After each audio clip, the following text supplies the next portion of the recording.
বন্ধুরা, আজ আলোচনা করব মানহানি মামলা নিয়ে।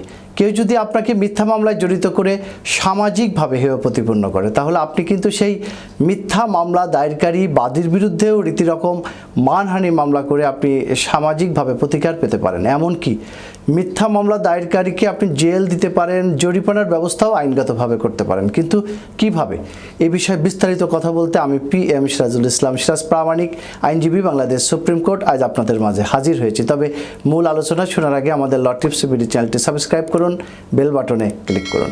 মিথ্যা মামলার দায় থেকে আপনি যখন অব্যাহতি পাবেন কিংবা বিচারিক কার্যক্রম শেষে মাননীয় আদালত যখন আপনাকে নির্দোষ খালাস দেবেন কিংবা মামলার ঘটনার তদন্তকারী অফিসার তদন্ত শেষে সত্যতা না পেলে ওই মামলায় ফাইনাল রিপোর্ট অর্থাৎ এপার্টি প্রদান করবেন, তখন ওই মামলাটিকে মিথ্যা মামলা দাবি করে আপনি রীতিরকম সেই মামলা দায়েরকারী বাদীর বিরুদ্ধে মানহানি মামলা করে প্রতিকার পেতে পারেন।